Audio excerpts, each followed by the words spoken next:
Shalom Bapak Ibu yang dikasihi Tuhan. Selamat pagi. Senang sekali kita boleh bertemu kembali di pagi hari yang indah ini, 19 Januari 2022. Sebelum kita mendengarkan firman Tuhan, baiklah kita bersatu dalam doa.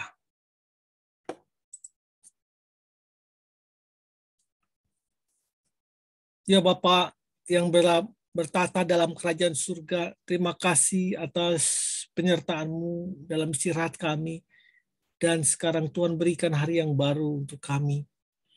Tuhan, kami percaya dan yakin apabila kami bersama dengan Engkau, Tuhan, kami mampu menyelesaikan hari ini dengan baik seturut dengan kehendak Tuhan. Berikan kami tetap semangat, tetap sukacita dalam jalani hidup-hidup ini, Tuhan.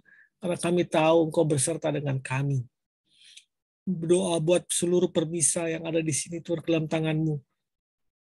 Bila mereka ada persoalan-persoalan kehidupan, bila Tuhan yang memberikan terus kekuatan buat mereka untuk mereka terus bertahan dan akhirnya menyelesaikan semua persoalan-persoalan mereka. Terima kasih Bapak, kami siap untuk mendengar firman-Mu. Di dalam nama Tuhan Yesus Kristus kami berdoa. Amin.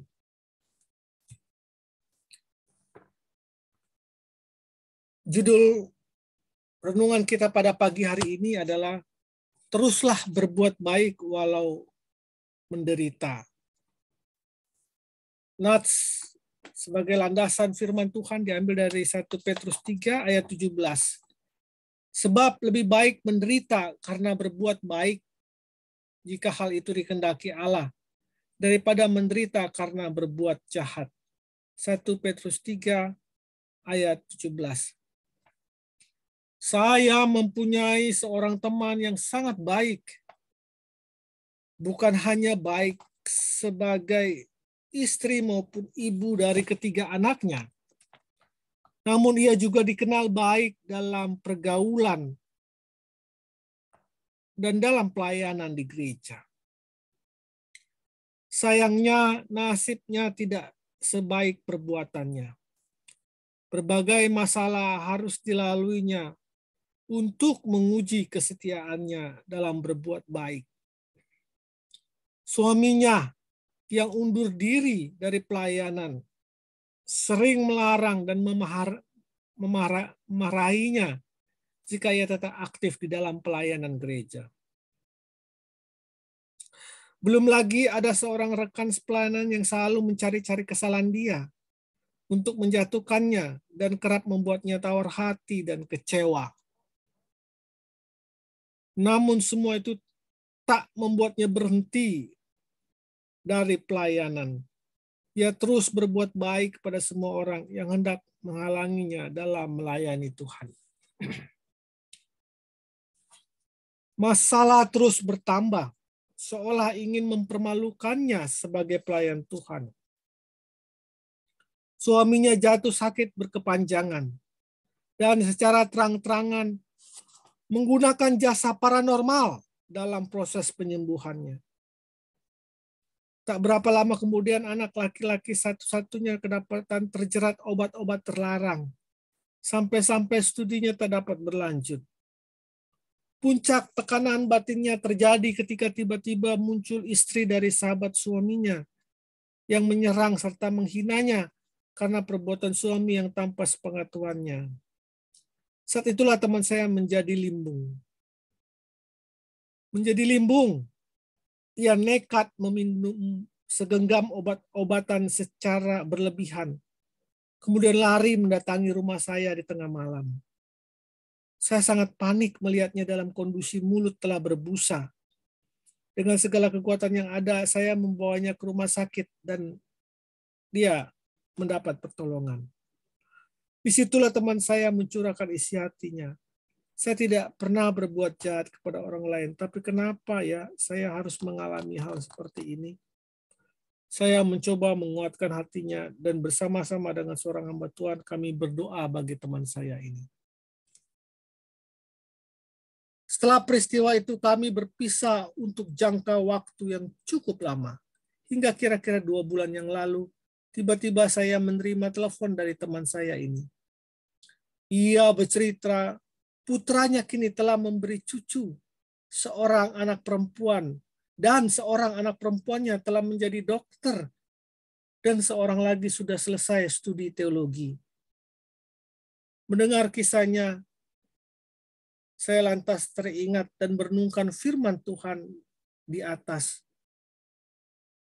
Sebab lebih baik menderita karena berbuat baik, jika hal itu dikehendaki Allah, daripada menderita karena berbuat jahat. 1 Petrus 3 ayat 17.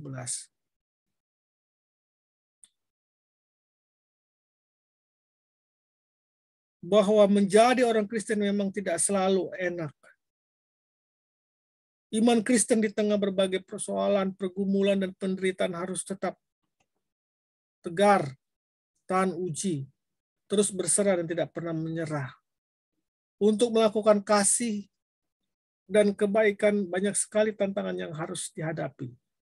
Mempertahankan iman Kristen memerlukan perjuangan untuk selalu melakukan kebaikan dalam situasi apapun.